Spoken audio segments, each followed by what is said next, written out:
आता बातमी आहे नारायणगाव येथील यात्रेची तयारीची।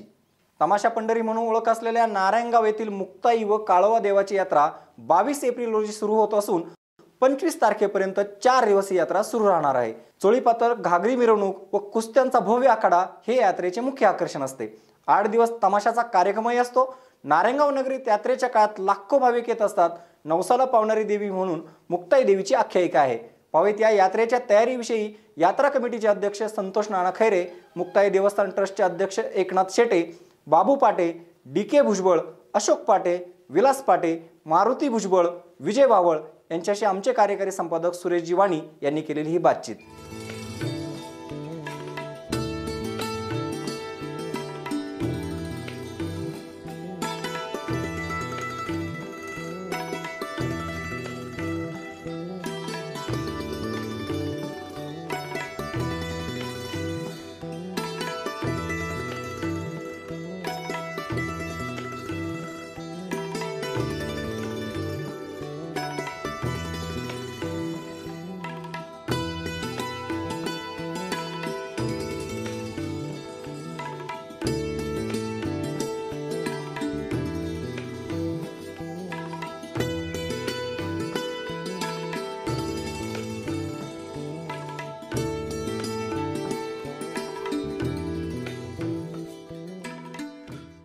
नारायणगाव मुक्ताई काळोबा देवस्थानची यात्रा ही गेली अनेक वर्षाची परंपरा आहे। जुन्या काळी जुन्या मंडळींनी चालू केलेली ही यात्रा सालाबादप्रमाणे ह्याही वर्षी मोठ्या उत्साहाच्या वातावरणात पार पडणार आहे। उत्तर पुणे जिल्ह्यामध्ये सर्वात मोठी ही यात्रा, लाखोनी भाविक या यात्रेत सहभागी होत असतात। ग्रामस्थ अतिशय चांगल्या प्रकारचं नियोजन करून येणाऱ्या भाविकांना चांगल्या प्रकारच्या सुखसुविधा या ठिकाणी देण्याचं काम करत असतं। खरं तर संपूर्ण ग्रामस्थ या यात्रेमध्ये एकत्र होतात आणि यात्रेचे खरं एक वैशिष्ट्य आहे की परंपरेनुसार या ठिकाणी हा कांबळा बसतो आणि या कांबळ्यावर लोक आपली वर्गणी आणून भरतात आणि खऱ्या अर्थानं ही परंपरा म्हणजे नारायणगाव मुक्ताई यात्रेमध्येच खऱ्या अर्थाने आपल्याला पाहायला मिळते। ह्या यात्रेमध्ये लाखोनी भाविक येत असताना अतिशय चांगल्या प्रकारचं नियोजन ग्रामस्थ त्या ठिकाणी होत। यात्रेचे तमाशे या ठिकाणी 7 तमाशे होत असतात। मोठ्या प्रमाणात या ठिकाणी आखाडा होत असतो। चोळी पातळाचा कार्यक्रम मोठा होत असतो। ही यात्रा 22 एप्रिलपासून चालू होणार आहे आणि 29 तारखेला याची समाप्ती होत असते।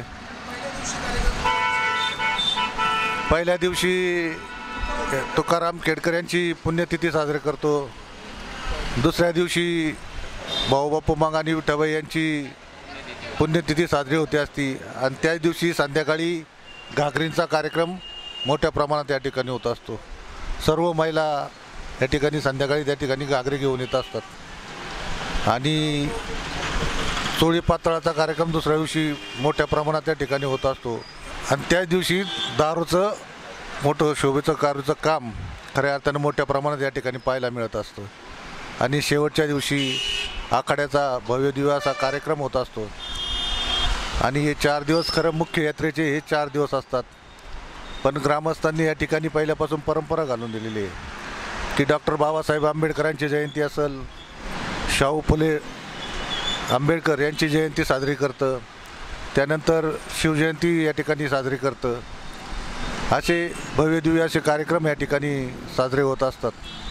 नारायणगाव मुक्ताई देवी व काळोबा देवस्थानची यात्रा सालाबादप्रमाणे याही वर्षी 22 एप्रिल ते 29 एप्रिल या दरम्यान साजरी होते।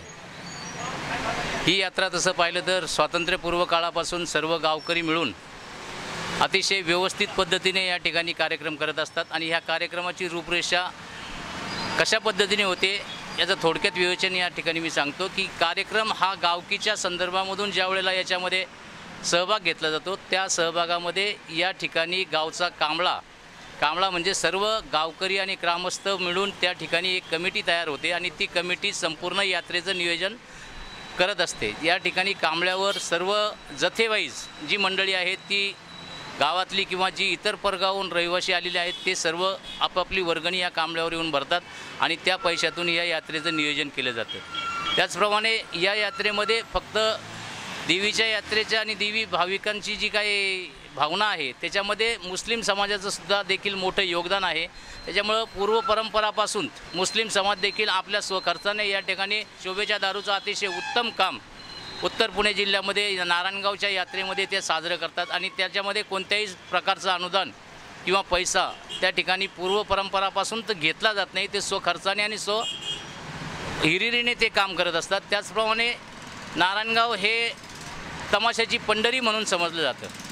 विठाभाऊ मांग नारायणगावकर यांचं हे नारायणगाव त्यांनी देखील सुवर्ण पदक राष्ट्रपती पदक त्या ठिकाणी आपल्या कलेमध्ये मिळवलेलं आहे आणि ही तमाशगीर मंडळी देखील या ठिकाणी तमाशा करायला मिळावं म्हणून अतिशय प्रामाणिकपणे या ठिकाणी आपलं सादरीकरण करतात आणि त्याच्यामध्ये ज्यांना चान्स मिळतो ज्यांना तमाशा करण्याचं योगदान मिळतं त्यांना संपूर्ण महाराष्ट्रामध्ये या ठिकाणाहून सुपारीचा कार्यक्रम मिळतो आणि त्यांचा सीझन जो आहे तमाशाचा तो या ठिकाणाहूनच नारायणगावच्या पंढरीतूनच त्यांना वर्षभर त्यांचा व्यवसायाचं स्वरूप त्या ठिकाणी प्राप्त होतं।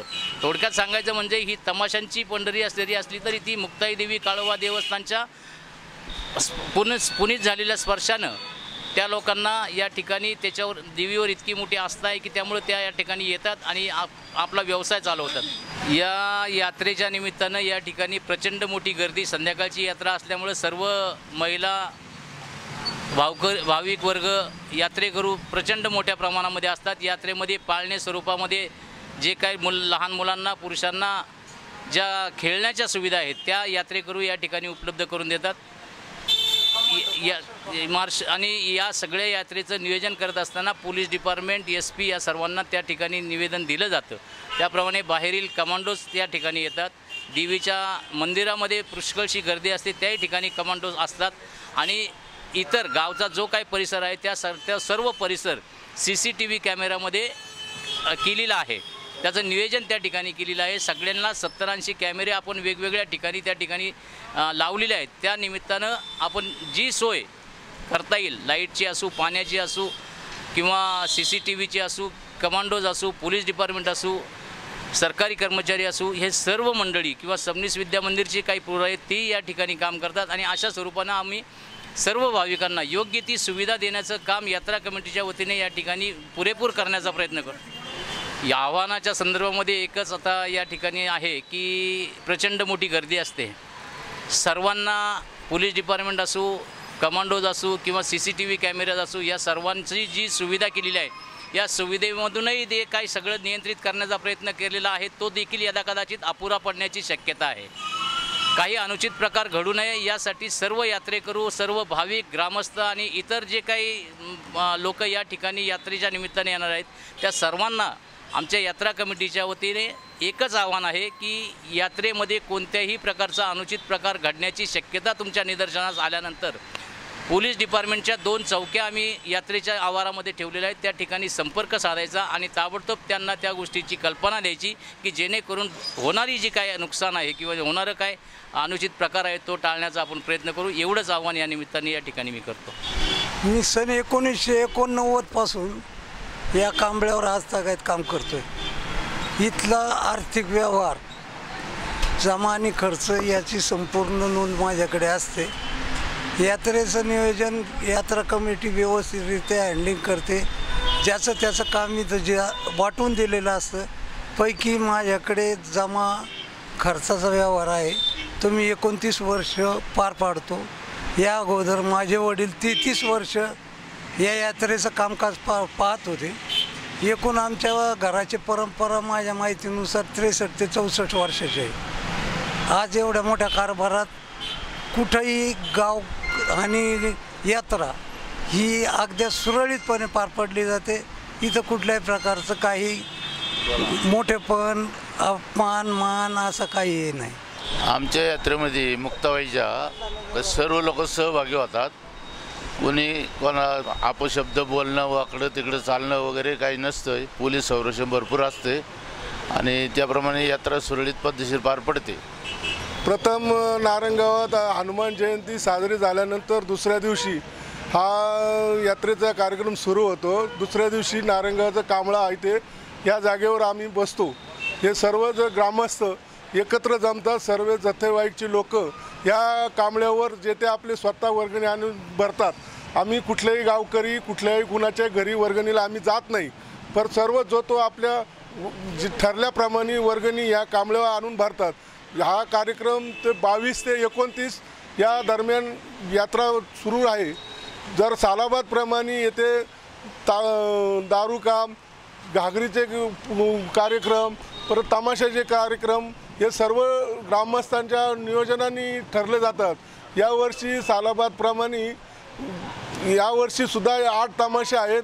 नारायणगावचे दारूवाले जे आहेत ते आम्ही त्यांना कुठलाही मोबदला न देता ते स्वतः स्वखर्चाने दारूचे काम हे नारायणगावात केलं जातं. तमाशावाले सुद्धा बाहेर गावी 1,00,000-2 लाख रुपये सुपारी घेतात, पण नारायणगावात त्या देवीवरची श्रद्धा असल्यामुळे अल्प याच्यात ते कार्यक्रम करतात आणि देवीची त्यांच्यावर कृपा आहे. कुठल्याही गावात तमाशगिरांच्या कुठल्याही तमाशावाल्यांची मिरवणूक काढली जात नाही, पण नारायणगाव एक असं गाव आहे त्या गावात जे चांगले तमाशगीर होऊन गेलेत त्यांची आपण इथे मिरवणूक काढली जाते आणि नारायणगावात सर्व धर्माचे लोक एकत्र येऊन ही यात्रा साजरी केली जाते. येथे शाहू फुले आंबेडकर हे सर्व एकत्र मिळून आम्ही यात्रेचं मिरवणूक काढतो आणि या यात्रेत सर्व ग्रामस्थ आजूबाजूचा परिसर हिवरा असो, नारायणगाव, खोडद, मांजरवाडी ही सर्व गावची जवळपासची लोक, वारोवाडीचे असो, ही सर्व एकत्र येऊन या यात्रेचा उत्सव चांगल्या प्रकारे साजरा केला जातो. लाखो भाविक येतात, लाखो लोक येतात, पण इथे यात्रेत कुठल्याही प्रकारचा अनुचित प्रकार घडत नाही. नारायणगावच्या यात्रा कमिटीने यावर्षी जवळजवळ 80 ते 90 सगळीकडे कॅमेरे बसवले आहे, लाईटचे टॉवर बसवले आहेत, बंदोबस्तासाठी कमांडोज बोलवले आहेत, पोलीस बंदोबस्त आहे. या सर्वांच्या बंदोबस्तात आणि ग्रामस्थांच्या देखभालीखाली नारायणगावात कुठल्याही प्रकारचा अनुचित प्रकार घडत नाही आणि सर्व शांततेत सर्व धर्माचे लोक एकत्र येऊन हा कार्यक्रम उत्सव देवीचा पार पाडत आहे. आणि या यात्रेच्या निमित्तानं येणाऱ्या सर्व भाविकांना सगळ्या सुविधा नारायणगावची ग्रामपंचायत असो, वारोवाडी ग्रामपंचायत असो, सर्व संस्था असो हे सहकार्य करतात आणि सर्वांच्या सहकार्याने ही यात्रा चांगल्या प्रकारे पार पडली जाते आणि सर्व ग्रामस्थ हे यात्रेत सहभाग होतात. यात्रेचं वैशिष्ट्य म्हणजे नारायणगावमध्ये 8 तमाशे आहेत. मुक्ताबाई देवस्थान ट्रस्टला आमचा ब दर्जा, शासनाचा ब दर्जाचं प्रमाणित आहे आणि यात्रा एकदम नारायणगावची जिल्ह्यामध्ये सर्वात मोठी यात्रा भरते. नियोजन दरवर्षीप्रमाणे आपली पहिली सोयी बात आपली पालखीची मिरवणूक होईल. दुसऱ्या दिवशी आपला दारू काम आहे, तिसऱ्या दिवशी हागामा आहे. तर तिन्ही दिवसाचं एकदम शिस्तबद्ध पद्धतीने यात्रा पार पाडावी याच्यासाठी या सगळी यात्रा कमिटी आणि आम्ही ज्या अध्यक्ष आमची जबाबदारी आहे आम्ही ती पूर्णपणे पार पाडू. 30 ते 35 CCTV आपण पूर्ण यात्रेत लावणार आहे आणि पाण्याची वगैरे सोय आपण सगळी मोफत करणारच आहोत. यात्रेचं रात्रीची पोलिसांची पण सहकार्य मोठे आहे, ते पण पूर्ण ताफा घेऊन आहेच आमच्यावर. शांततेत सगळ्यांनाच बघायला आपल्याकडे भरपूर मोठं ग्राउंड आहे, त्यामुळे यात्रा सगळ्यांना बघायला, तमाशाही सगळ्यांना बघायला मिळतोय. फक्त शांततेत सगळी यात्रा सहकार्य करावं एवढीच तमाशाप्रेमींना आव्हान. सगळ्या गावाची बैठक बसते, मंदिरातून देवीची फोटो आणून इथं बैठकीमध्ये ठेवला जातो. सगळे गावकरी एकत्र येऊन वर्गणी गोळा केली जाते. वर्गणी गोळा करायची इकडली पद्धत नारायणगावची तशी बाकीच्यांपेक्षा वेगळी आहे. एकत्र बसून वर्गणी लोक आणून देतात, काही ठराविक राहिलेली वर्गणी मंडळ जमा करतात आणि जवळजवळ 15 दिवस ही बैठक चालू असते. यात्रेमध्ये तमाशे असतात. दरवर्षी 6 तमाशे असायचे, 8 असायचे. गेल्या वर्षीपासून 2 तमाशे वाढलेले आहेत. एकंदर 8 तमाशे असतात. काय चोळीपात्राचा कार्यक्रम असतो, नंतर दारूचा कार्यक्रम असतो, शोभेस दारू, आणि शेवट दिवशी आखाड्याचा कार्यक्रम असतो. सगळं काही गावाच्या एकोप्याने चाललेलं असतं. यात्रा कमिटीचा अध्यक्ष आणि देवस्थानचा अध्यक्ष वेगवेगळे असतात. कांबळा बसल्यानंतर यात्रेचा अध्यक्ष ठरवला जातो आणि यात्रेच्या अध्यक्षाच्या नेतृत्वाखाली सगळेजण कामं करतात. आखाड्याचं वैशिष्ट्य सांगायचं झालं तर बाकीच्या गावांसारखं इथं काय होत नाही. शाबीरभाईंनी इथं आखाडा चालू केला आणि शाबीरभाई मंत्री होते तरी इथं आखाड्याला यायचे. ते स्वतः पैलवानाला घेऊन फिरायचे. तीच पद्धत ते चालू आहे. गावातले कार्यकर्ते पैलवानाला घेऊन फिरतात आणि त्याच्याप्रमाणे कुस्ती ठरवली जाते. मुक्ताई देवीच्या आखाड्यासाठी दिल्ली, हरियाणा, पंजाब, UP-पासून लोक इथं पैलवान म्हणून येतात. सर्वांच्या कुस्त्या लावल्या जातात आणि सर्वांचं समाधान केलं जातं. नारायणगाव येथील आई मुक्ताई देवी आणि आई काळोबाची यात्रा पुणे जिल्ह्यामध्ये सगळ्यात मोठी यात्रा असते. 22 एप्रिलला ही यात्रा सुरू होणार आहे. नारायणगावातील सगळेच नागरिक, ग्रामस्थ, मुक्ताई देवस्थान ट्रस्ट सगळे मिळून ही यात्रा भरवत असतात. या यात्रेला लाखो भाविक येत असतात. नारायणगावचं वैशिष्ट्य म्हणजे नारायणगाव ही तमाशाची पंढरी आहे. विठाबाई भाऊ मांग यांचं हे नारायणगाव आहे. यात्रेच्या काळामध्ये 8 ते 10 दिवस तमाशाही या ठिकाणी चालत असतात. हे सगळे तमाशाचे मालक मोफत कार्यक्रम करत असतात. नारायणगावच्या या यात्रेचं वैशिष्ट्य संपूर्ण महाराष्ट्रामध्ये असतं. ही चालणारी यात्रा संपूर्ण महाराष्ट्राला एक दिशा देणारी असते. नारायणगावातील व परिसरातील मंडळी आपल्या मनातील सगळे मतभेद विसरून या यात्रेला सहभागी होत असतात. नारायणगावची ही मुक्ताबाई सगळ्यांनाच पावन होणारी, प्रसन्न होणारी, सगळ्यांच्या मनातील इच्छाकामना पूर्ण करणारी असते. या यात्रेचं वैशिष्ट्य म्हणूनच हे जगाच्या कानाकोपऱ्यामध्ये पोचलेलं असतं. या देवीच्या महत्त्व, ह्या देवीचं कार्य, ह्या देवीचं पावित्र्य लक्षात घेऊन राज्यातील नवे तर परराज्यातूनही या ठिकाणी भाविक मोठ्या प्रमाणात येत असतात. सुरेश वाणी, आपला आवाज, नारायणगाव.